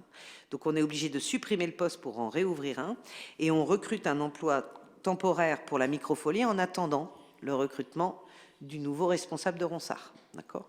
Donc ce poste temporaire sera supprimé aussi lorsque le nouveau arrivera. Avez-vous tout compris ce que j'ai dit ? Ça sera un contrat avec une clause suspensive, c'est ça? Le CDD que nous faisons là aujourd'hui pour la microfolie ? Oui. Non, c'est un CDD qui Vous peut dites dans l'attente de l'arrivée de l'embauche de l'autre personne, au moins un an, ça veut dire qu'il y a une clause suspensive, enfin, normalement, si je comprends, une clause suspensive qui dit que dès que cette personne arrive, l'autre contrat est rompu, non? Non, on n'a pas fait ça comme ça parce que l'objectif, je rappelle quand même que cette personne va être sur un temps non complet à la commune et non complet à l'association Le Ronsard. Donc peut-être qu'en effet, ils vont rester 1 ou 2 mois ensemble pour que les choses se mettent en place. Donc on n'a pas mis de clause suspensive. Bon, je trouve qu'il faut du temps. Le gestionnaire, il va falloir qu'il prenne en main Le Ronsard, la microfolie, l'association, ça fait beaucoup. Donc on va essayer de le soutenir au début. Voilà.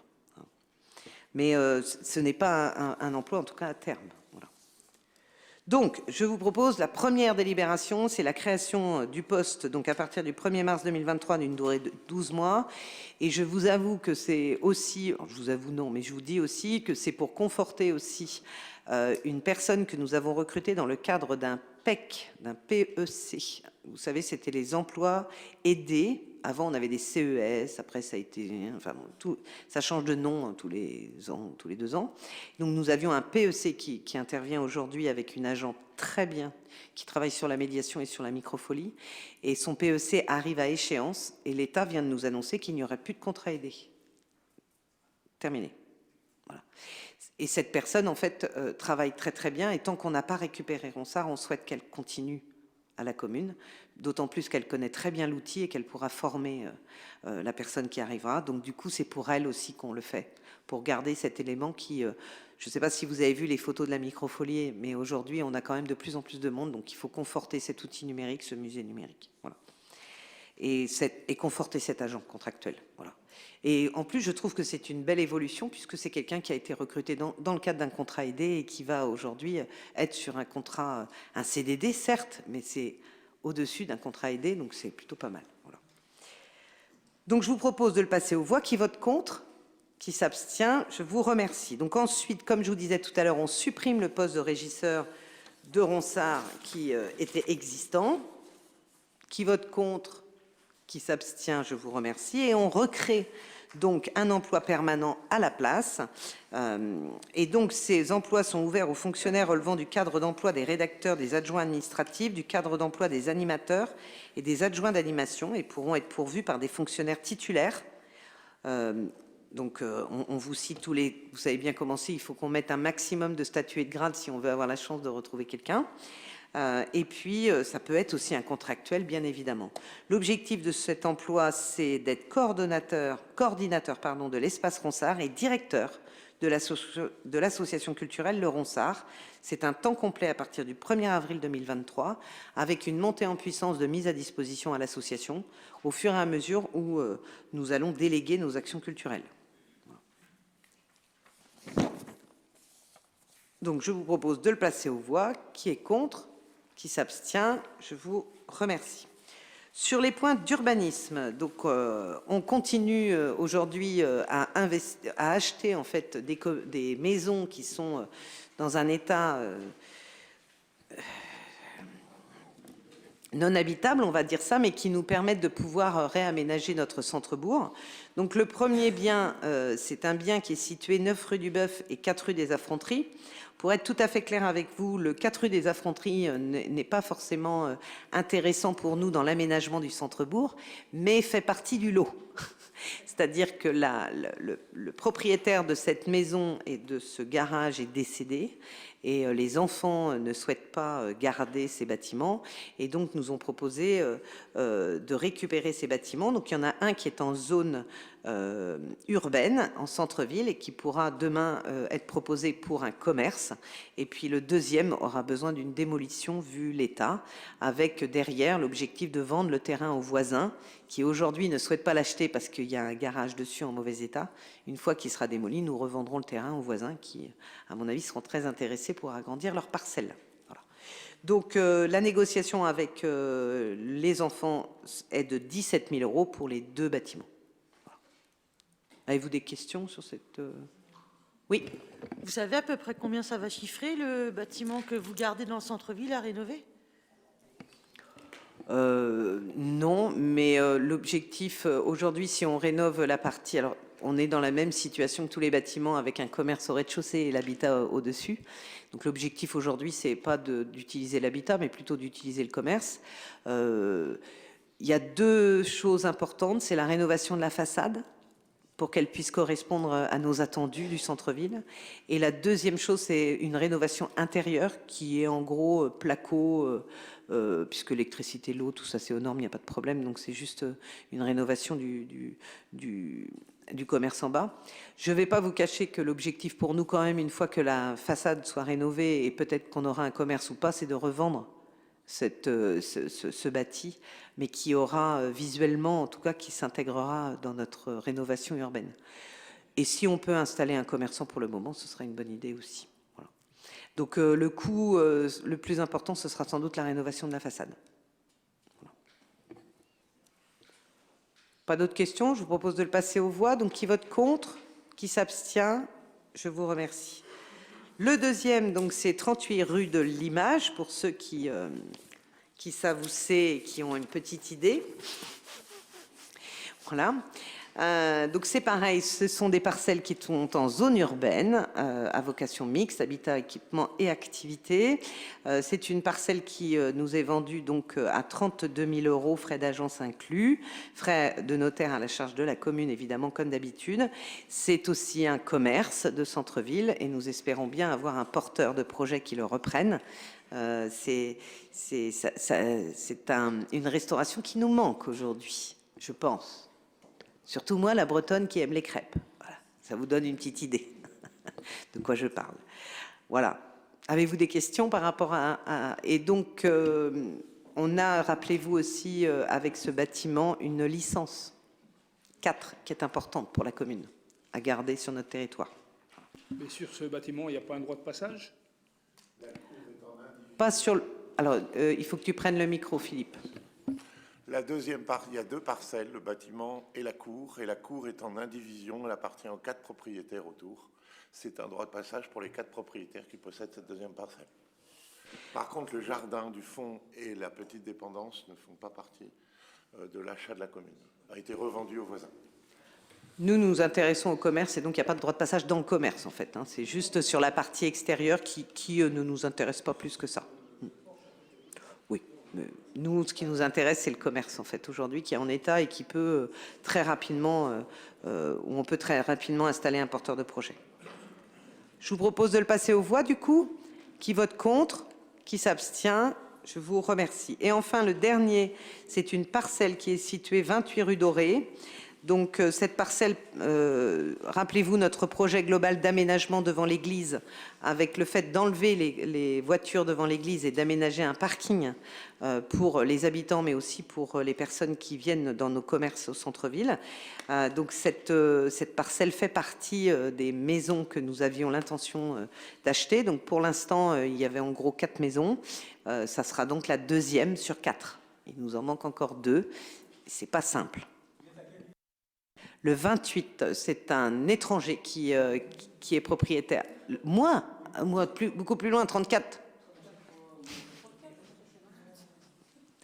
Non, vous achetez pas ma maison, Ingrid. C'est non, non, non, non. Non, non. C'est la maison qui est. Comment je vous situerais ça en fait, c'est pour l'aménagement de notre parking, c'est une maison qui touche à l'intérieur de l'îlot, en fait, les jardins arrière de celle qu'on a achetée. Voilà. Donc, en gros, nous souhaitons acquérir le 22, 24, 20, 22, 24 et 28. Voilà. Pour pouvoir aménager l'intérieur de l'îlot.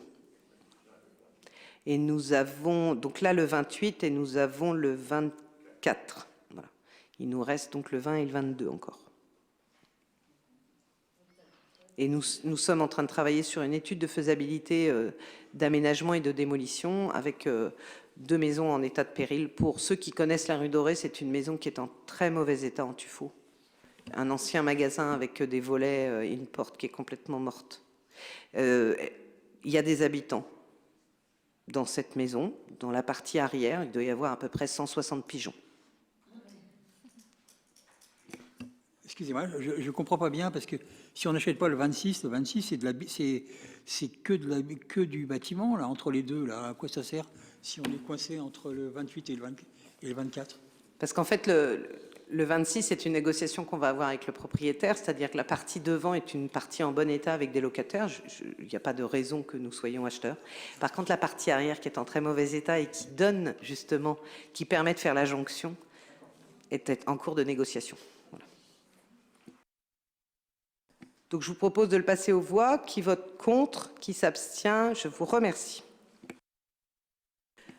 Nous avons terminé donc les sujets de notre conseil municipal. J'ai quelques informations diverses pour vous.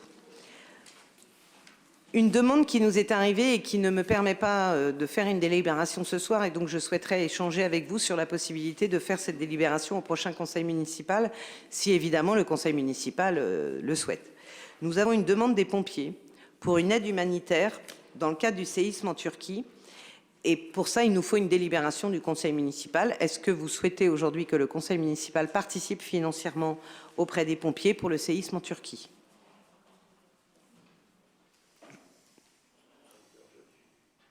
Alors, on n'a pas décidé la somme, rien du tout, hein, mais est-ce que vous souhaitez que le conseil municipal participe? Qui dit oui? Non, mais ce sera plus simple parce que sinon je vous regarde tous, mais personne ne me dit rien. Très bien. Bah, écoutez, on fera une délibération au prochain conseil. Je vous ferai une proposition financière. Excusez-moi, on pourrait au moins s'engager à faire, comme on l'a fait pour les Ukrainiens, à faire une collecte dans un local communal, par exemple. Ils veulent que de l'argent, les pompiers. Ouais. Oui, parce qu'en fait, c'est de l'argent pour être sur place. Parce que c'est vrai qu'aujourd'hui, en fait, le transfert entre ce qu'on va collecter ici et la Turquie est très très long. Ce que nous avions fait pour l'Ukraine, ce que nous avions récolté avait été aux Ukrainiens qui sont en France, en fait. On n'avait pas emmené ça en Ukraine. Là-bas, il faut tout emmener en Turquie, donc ils préfèrent de l'argent et acheter sur place. Voilà. Et puis là, pour les pompiers, c'est aussi pour les aider en termes de gestion, en fait, de reconstruction, de recherche de victimes, etc. Mais je vous présenterai le dossier complet au prochain conseil municipal. Parfait. Le deuxième point, on a une présentation, je vous ai mis sur table la présentation du nouveau règlement intérieur d'utilisation des salles communales de la commune nouvelle du Lude, à l'exception de Ronsard, mais pour l'ensemble de nos salles. Il n'y avait pas de règlement intérieur avant. Lorsqu'on louait la salle, on louait la salle, mais il n'y avait pas forcément de règlement intérieur et donc on n'avait pas forcément connaissance des droits et devoirs lorsqu'on loue une salle communale. Un exemple type, une salle communale n'est pas un hôtel. On ne peut pas dormir dans une salle communale. Pour dormir dans une salle communale, il faut que nous soyons déclarés hôtel ou en tout cas hébergement, ce qui nous amène des règles en termes d'alarme, incendie, d'alarme, intrusion, etc., etc., très important. Donc une salle communale, lorsqu'on la loue, on ne peut pas y dormir. Voilà. Or, nous avons découvert que nous avions un certain nombre de personnes qui louaient nos salles et qui, à partir de 4 ou 5 heures du matin, dormaient tous dedans. Donc nous avons des difficultés puisque qui dit dormir dit chauffage toute la nuit, etc., etc. Et c'est pas le fonctionnement d'une salle municipale. Donc on a revu notre règlement intérieur. L'idée c'est que la personne qui loue la salle signe le règlement intérieur et puisse bien être au courant des règles lorsqu'on loue une salle communale. Donc vous l'avez. N'hésitez pas à revenir vers moi si vous avez des questions. Un petit point d'information. Je tenais tous et à toutes à vous informer d'un souci de santé qu'a eu Monsieur Paquet, le maire de la Bruyère. Et donc, je souhaitais que le conseil municipal dise clairement tout son soutien à sa famille et à Monsieur Paquet, qui a eu un souci la semaine dernière, voilà, et qui est en convalescence. Voilà, enfin, écoutez, je crois que j'ai fait le tour. Les adjoints ont des choses à dire, donc je vais leur passer la parole pour ceux qui ont des choses à dire. Qui intervient? Michel dit non. Philippe dit non. Alors moi, j'ai un mot quand même. J'ai un mot de Jean qui m'a laissé un petit mot quand même. Ingrid aussi. Alors vas-y, Ingrid, commence. Alors, il y a eu une après-midi intergénérationnelle au Lila avec les enfants du CMJ. Il y a eu 6 résidents qui ont participé. Ce temps a été préparé par la commission Citoyenneté et Solidarité. Les élus de cette commission ont imaginé ce temps de partage et ont choisi au préalable les recettes de cuisine, les cocktails, les jeux et ont apporté des objets de leur époque. Le 3 mai 2023, toujours avec le CMJ, ils vont aller visiter le Sénat.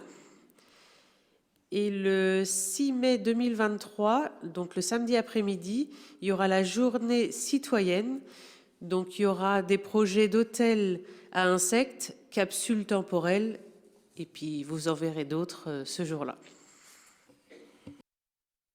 Merci Ingrid. Alors, donc, petit message de Jean qui vous passe comme information. Donc, avant la projection du 28 février, il y a eu 13 projections au cinéma, 476 spectateurs. Les films pour les enfants ont apporté 262 spectateurs avec 6 films, dont 82 spectateurs dans le cadre de Malice au pays. Ciné Senior, 78 spectateurs. Et par contre, le film, je vous le dis, le film du 24 février, il y a eu un seul spectateur. En tout cas, il avait une grande salle. Le son devait être bon. Voilà. Ça arrive parfois. Voilà.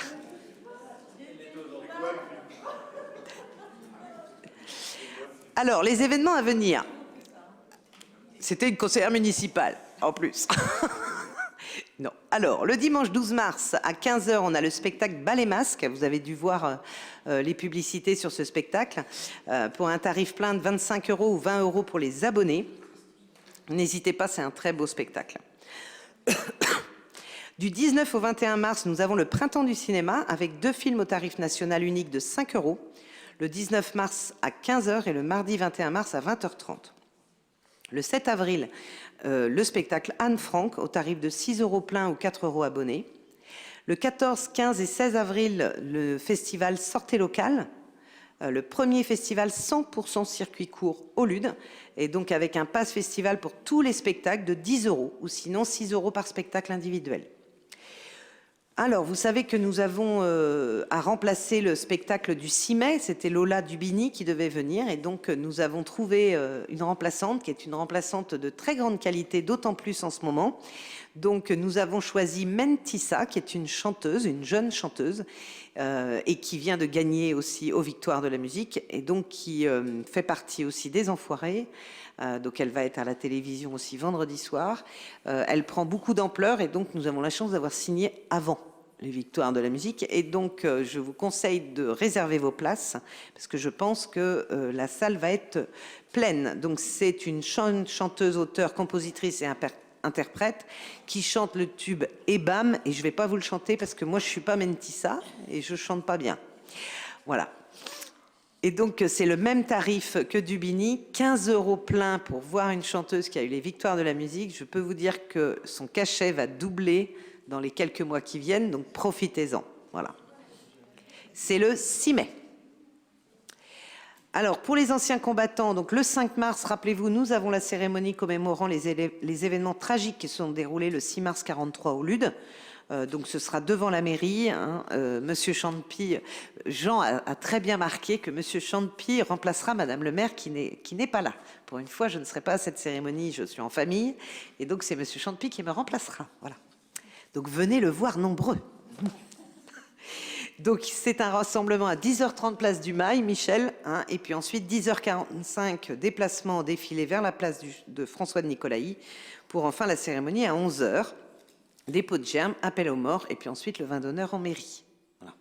Tu boiras un verre pour moi, mon cher Michel. Voilà. Et donc, nous en avons terminé. Je vous remercie. Je laisse quelques minutes pour boire un petit coup. Il y a des bouteilles d'eau et puis on se retrouve d'ici 5 petites minutes. Merci.